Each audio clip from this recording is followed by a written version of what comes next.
Bismillah, alhamdulillah, wassalatu wassalamu ala rasulillah wa ala alihi wa ashabihi wa man tabi'ahum bi ihsan ila yaumil qiyamah amma ba'du. Kelas 8 rahimani wa rahimakumullah. Pelajaran tafsir hari ini insyaallah masuk ke surat yang selanjutnya, surat Al-Haqqah ayat 1 dan ayat ke-12 sampai ayat ke-12. Naam, Al-Haqqah artinya hari kiamat. Jadi ayat ini menceritakan tentang kejadian-kejadian yang akan terjadi di hari kiamat kelak. Dan kita sebagai seorang muslim, sebagai seorang yang mengaku beriman, hendaknya kita beriman atas apa yang diberitakan oleh Allah Subhanahu wa taala yang gaib maupun yang terjadi nanti di kemudian hari ataupun yang terjadi setelah kita meninggalkan dunia ini. Nah, adapun hari kiamat adalah hal yang pasti terjadi.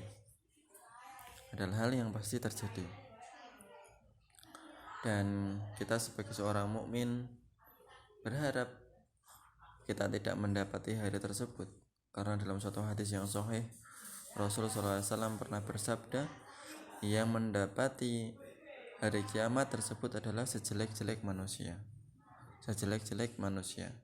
Adapun orang-orang yang mukmin, yang ada keimanan dalam hatinya, maka dia diwafatkan terlebih dahulu sebelum terjadinya hari kiamat, dan disisakan orang-orang yang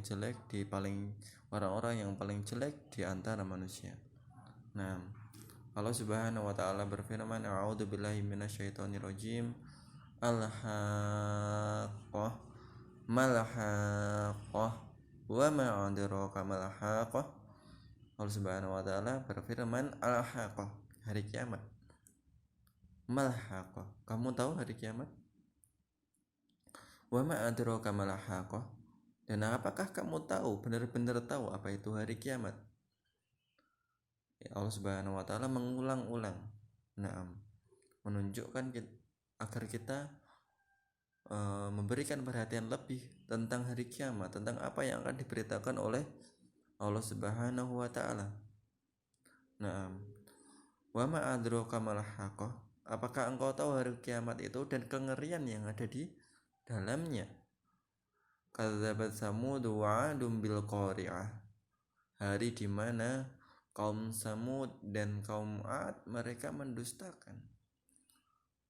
Mereka kaum Samud dan kaum 'Ad, kaum yang diazab Allah Subhanahu wa taala, mereka mendustakan terjadinya hari tersebut.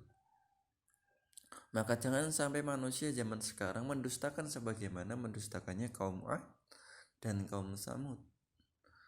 Maka kita lihat bagaimana akhir kesudahan kaum 'Ad dan kaum Samud.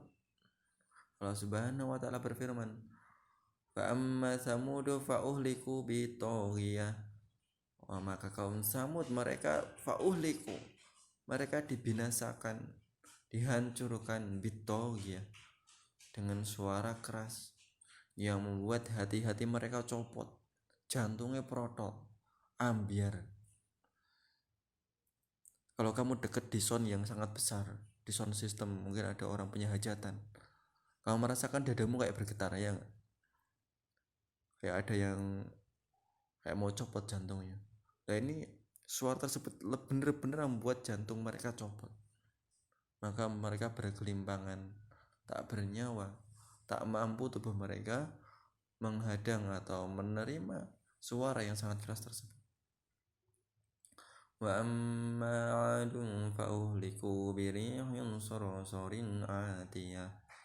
Dan kemudian kaum 'Ad mereka dibinasakan dengan angin yang membinasakan. Mereka angin yang sangat dingin dan angin yang sangat keras, yang sangat kencang. Mereka mati hanya karena apa? Angin. Sakharaha 'alaihim sab'a layalin wa thamaniyata ayyamin khusuma. Yang tersebut berhembus selama 7 malam 8 hari tanpa istirahat. Angin kenceng terus masuk ke dalam rumah-rumah mereka, masuk ke dalam tenda-tenda mereka, masuk ke dalam kamar-kamar mereka, menghancurkan perabotan rumah mereka, menerbangkan ternak-ternak mereka selama 8 hari 7 malam. Hatarul qawmi fiha sur'a ka'annahum a'jaju nahlin khawiyah.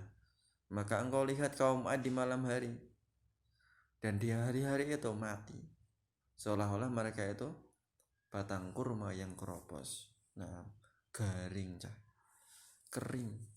Oh, baju basah, baju yang basah itu kalau kamu kasih ke kipas angin 8, insya Allah cepet keringnya. Nah ini manusia di azab Allah Subhanahu wa Ta'ala dengan dikirim angin yang kencang 8 hari, pasti dia juga akan mati kering. Masya Allah, subhanallah. Fala tara lahum min baqiyah. Maka apakah engkau melihat ada satu jiwa yang tersisa? Tidak ada, semuanya mati. Wajah Fir'aun wa man qablahu wal mu'tafikatu bil khati'ah. Dan kemudian Allah Subhanahu wa Ta'ala menceritakan lagi orang yang togo, yang melampaui batas, yaitu Fir'aun dan bala tentaranya. Umat-umat, datanglah togut Fir'aun dan umat-umat sebelumnya yang telah kafir terhadap Rasul, dan juga ahlul qura al mu'tafikat, yaitu kaumnya Nabi Lut yang rumahnya diangkat Allah Subhanahu wa Ta'ala, terus kemudian diangkat negerinya, kemudian dijungkir balikan, diwalik. Nah, karena perbuatan kekafiran, kesyirikan maupun kemaksiatan. Fa'asau rasula rabbihim fa'aqadahum ahdatan rabbiyah. Maka setiap umat yang bermaksiat kepada Rasul yang diutus, maka Allah binasakan mereka dengan pembinasaan yang sangat keras. Inna lamma tawul ma'u hamalnakum fil jariyah. Nah, ketika inna lamma tawul ma', nah, ketika ini menceritakan tentang azab, tentang air dari kaumnya Nabi Nuh. Ketika al-ma'u togo tadi ya, melampaui batas, artinya yang melampaui batas ini bukan orangnya lagi, tapi alma, yaitu air. Dan ketika apabila airnya itu melampaui batas, melampaui gunung, hamalnakum fil jariyah, menenggelamkan segala sesuatu bahwa bersama Nabi Nuh yang menenggelamkan segala sesuatu kecuali hamalnakum fil jariyah, kecuali yang kami bawa bersama Nabi Nuh di dalam kapal yang berjalan di atas air.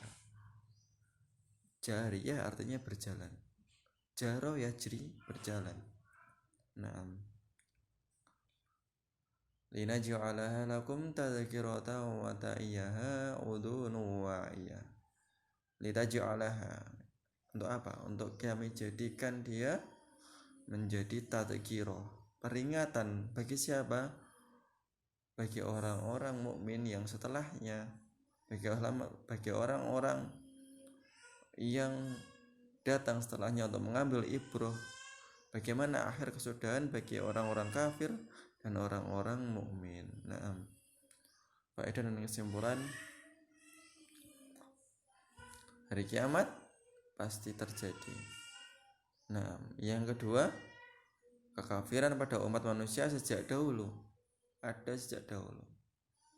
Nah, kenapa? Karena mendustakan nabinya. Yang ketiga, kekafiran dan kemaksiatan merupakan sebab datangnya azab, sebab datangnya musibah. Kekafiran dan kemaksiatan sebab datangnya musibah. Wabah yang seperti ini, mungkin COVID-19, ini musibah yang tidak lain dan tidak bukan karena kekafiran dan kemaksiatan. Kekafiran. Pertama kali datang virus COVID-19 itu dari Cina. Cina punya agama apa? Mereka tidak, agamanya nggak jelas. Kemudian di Italia, yang kalau kita lihat videonya, mayat-mayat bergelimpangan di jalan, dikeruk menggunakan eskavator. Mereka apa? Mereka orang-orang Nasrani, orang-orang Vatikan, kekafiran. Kemudian kasus terbanyak selanjutnya di Amerika. Siapa orang Amerika? Orang-orang yang berbuat kemaksiatan, yang menghalalkan semuanya. Nah, dan mereka juga, sebagian dari mereka orang-orang Yahudi, sebagian dari mereka orang-orang Nasrani, dan sebagian dari mereka tidak punya agama, orang ateis. Kemudian kita lihat yang parah juga Indonesia. Kenapa Indonesia? Islamnya padahal banyak. Sebagai peringatan dari Allah Subhanahu wa taala, bahwasanya orang Indonesia Islamnya kebanyakan hanya Islam sekedar nama. Tidak mengetahui mana Islam yang hakiki, mana yang bukan. Nah, ngakunya Islam tapi malu untuk berjilbab. Ngakunya Islam tapi tidak malu untuk berpacaran, bergandengan tangan tanpa dengan yang bukan mahram di hadapan umum. Sudah putus urat malunya. Nah, tidak membuka auratnya di tengah umum, di tempat-tempat umum, putus urat malunya. Masjid-masjid sepi.